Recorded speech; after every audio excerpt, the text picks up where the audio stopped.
Hi everyone, welcome to chapter 4, which deals with, as the title implies, the environment, innovation, and sustainability. And in your introduction to chapter 4, that video, I mentioned how important this environment was, this discussion in environment, because we keep talking about it. We mentioned it in chapter 1, and then again we mentioned it a lot in chapter 3.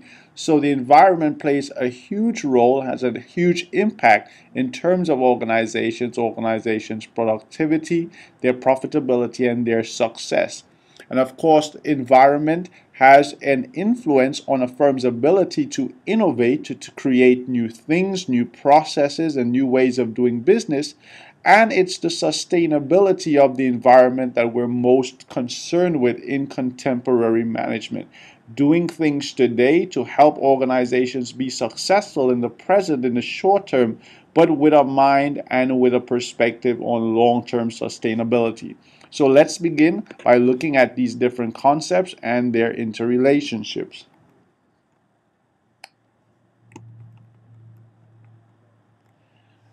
We will first concern ourselves with the general or the macro environment. And as the name implies, the macro environment discusses or looks at forces within the external environment that reside more at a national, regional, or even global level. And we can look at five different areas that actually encapsulate these macro forces. The first one of these areas is the economic area. The economic environment deals with all the forces that are concerned with the health of the economy. Things like capital growth, inflation, interest rate, even currency exchanges. All of those things have an impact on the economic environment and also on the organization's ability to be both effective and efficient. So we see here some examples of the economic environment, economic growth, unemployment rate, and disposable income. Okay, it's the overall health of the economy in terms of, as we said, financial markets. One of the effects of the economic conditions that we see in today's environment is this concept of offshoring. Some of you might have heard about offshoring. It's simply outsourcing jobs to foreign locations. Organizations have been doing this for a number of years, and the reason is employment expenses abroad are most times much cheaper than they are in the United States or in other developed nations. Therefore, firms attempting to lower their labor costs and also other costs will move their operations, will move their production to these foreign lands to take advantage of that cheaper labor cost, that cheaper labor expense.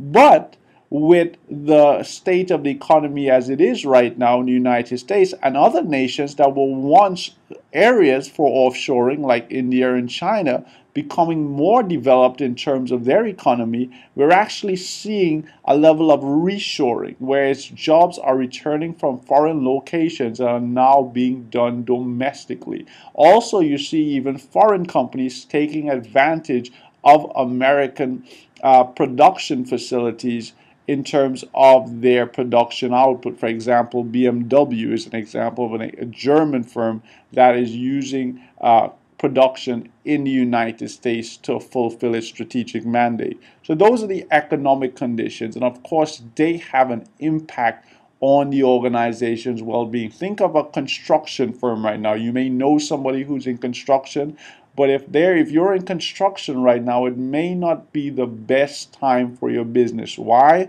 Well, people are borrowing less money. And because they're borrowing less money, they are less likely to want to purchase houses. If they don't want to purchase houses, then you don't have that many houses to build. And so therefore, the economic conditions, because of the economic recession, has a role, a negative role, a negative impact on that type of business. But think about a business like the Dollar Tree. The Dollar Tree sells very inexpensive items. Well, people are attracted to those items in economic recessions. So that business actually may benefit from a bad economic state or bad economic conditions because of the type of business. Again, it depends on the type of organizations, but these economic forces do impact organizations. The next area that we'll concern ourselves with is the legal or the political area. And the legal or political contains forces like the laws and the regulations, the business forms, and also political trends in the environment. Well, what does this mean? Again, these laws and regulations have a significant impact on organizations' ability. As governments pass law, pass legislation, it changes the way that businesses operate. For example, something like the American Disabilities Act, the Civil Rights Act, those types of law had major influences and major impacts on organizations and their recruiting and employment policies and procedures. As governments change laws, introduce new policies, then those policies, those laws, those agenda, they have major impacts or can have major impacts on organizations. We also must be mindful that the laws are different across countries, and this is very, very important for organizations, especially those that have some type of foreign or international operations. You have to be concerned about what the laws are in the locale in which you are operating in. And because laws are different, they can impact you differently, and therefore they can change the type of decision you will make based upon where you are located. Okay, so that's important to understand that because laws vary from environments or across environments, across countries, that you have to be mindful of those changes. The third area of the macro environment is the socio-cultural arena. The socio-cultural arena, as the name implies, you're dealing with things like the population demographics, which is age, income levels, and things of that nature, the educational system, and even things like health and nutrition values. So let's take a look at the socio-cultural conditions. Some of the things that we might want to mention: diversity issues related to educational opportunity, access to technology, and housing and job options. You have varying or diverse separation of these types of resources in certain environments. So that's something that you have to look at. But more importantly, you might want to look at the norms and the customs and societal values of the environment in which you're operating. Norms and values play a huge part in determining what firms can and cannot do. Think about how many of you are on some type of social media website or some sort of social media interface. That is because that type of communication, that type of interaction has become normalized in our society, and therefore it is something that we all see as being normal, something that we all kind of engage in, and because of that, we're all likely to see distinct benefits from doing that, or companies, I should say, will see distinct benefits from actually getting involved in that type of industry. Another norm, another trend, if you will, in society has to do with health. You know, we're all trying to be more healthy, eat more nutritious, and you see that again impacting the way that organizations like restaurants, the type of foods that they offer, the type of businesses that are out there, the gyms and the gym memberships, and also you see it in terms of the information that is available to people. Most companies now want to demonstrate they are responsible and they're concerned about the nutritional elements. So that plays a role. That plays a distinct role in the socio-cultural area or arena of the macro environment. The fourth area that we will look at is technological environment, and of course we know a lot about this. Anytime you talk about technological environment, most students specifically start discussing the internet, and of course the internet is huge and it has changed our lives dramatically. But technology is not just the internet. It's things like biomedical research, and also things applied or associated with the internet. We talked about the social media, things like apps. all of those things that have changed the way that we live, changed the way that we do life. Just think about what we're doing right now. You are sitting somewhere or standing somewhere, wherever you are, and you are virtually listening to my voice. You are taking a class online. That is because of advancements in technology, and that has given our university the opportunity to expand our customer base and to teach in different approaches to meet the demands of our different types of students. So technological changes obviously is important to us as we change, as we evolve in the environment.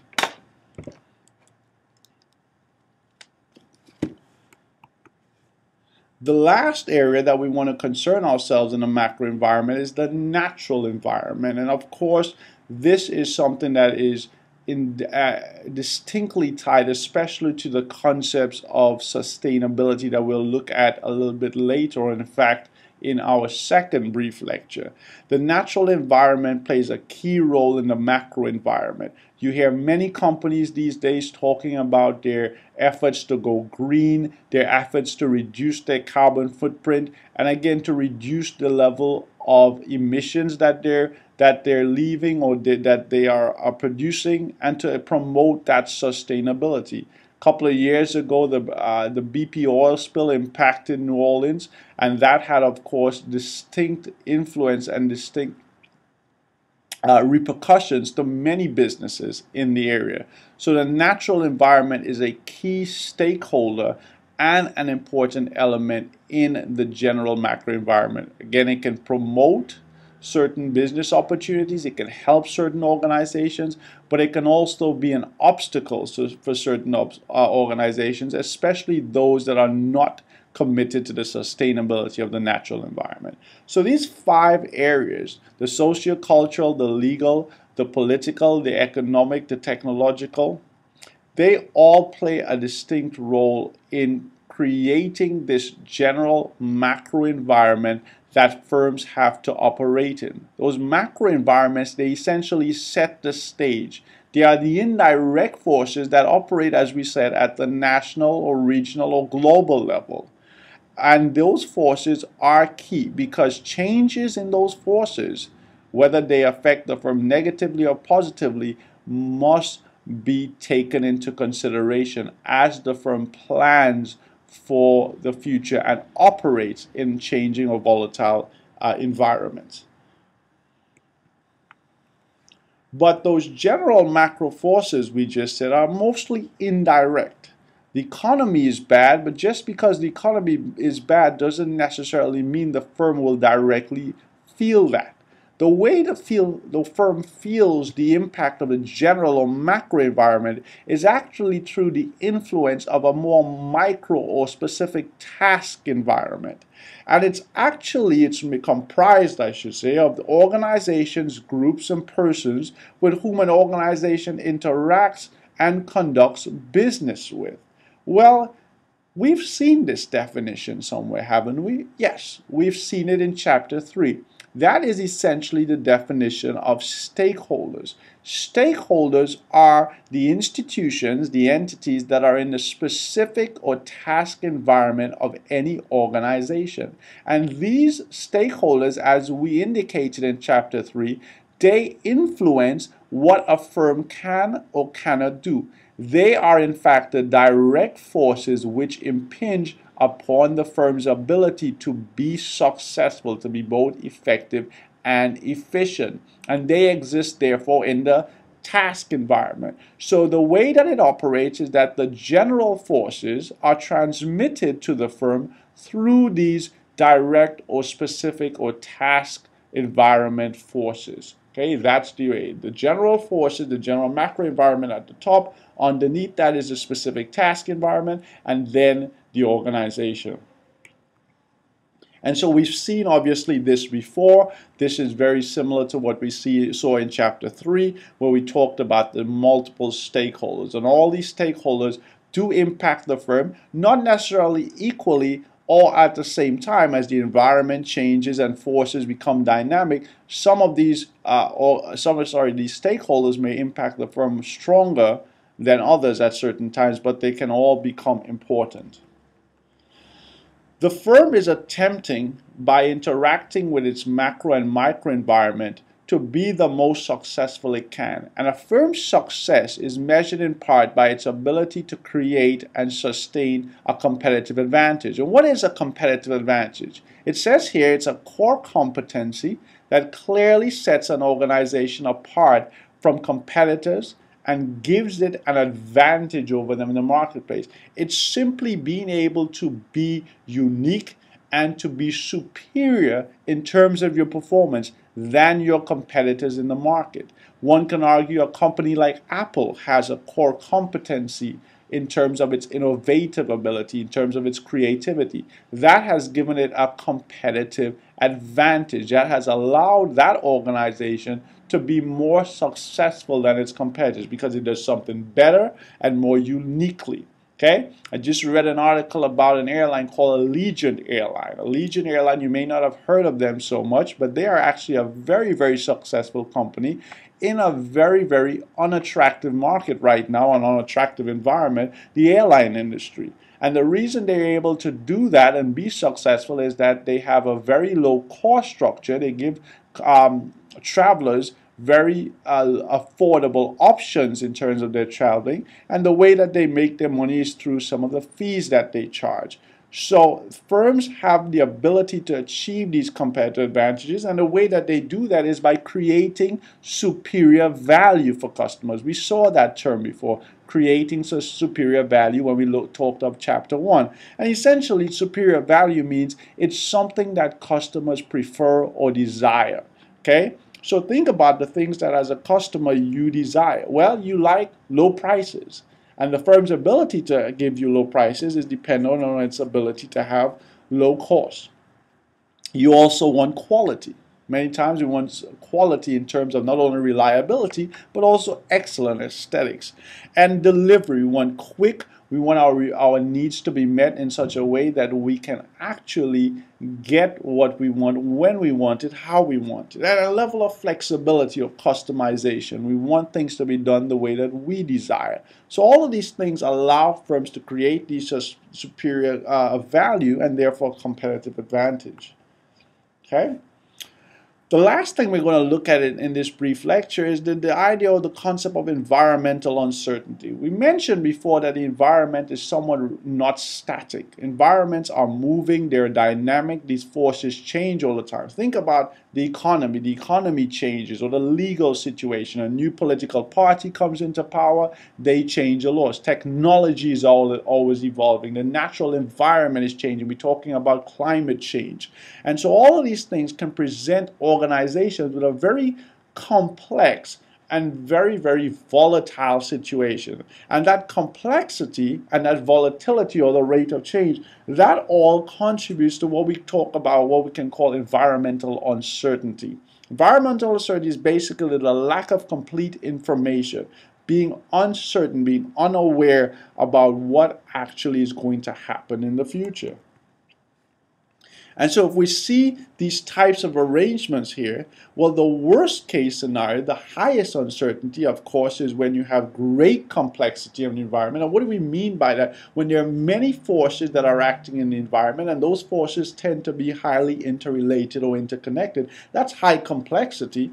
And when the environment is changing rapidly, when there's a lot of change, a lot of movement, a lot of shifts.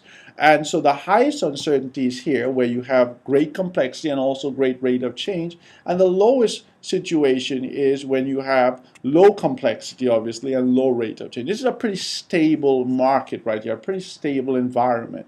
This is the most volatile type of environment. Most firms do not find themselves in these types of environments anymore. These are very few and far between. Most industries right now tend to be more towards this. Tend to be more to, at least in these areas, but less, or very few industries, I should say, have low levels of complexity and uncertainty, and sorry, rate of change, and therefore low uncertainty. Okay, I hope that was informative to you. We've looked a little bit at macro and micro environments. We've looked at the relationship of the specific environment to competitive advantage. And lastly, we've just looked at the environmental volatility in terms of uncertainty, rate of change, and complexity.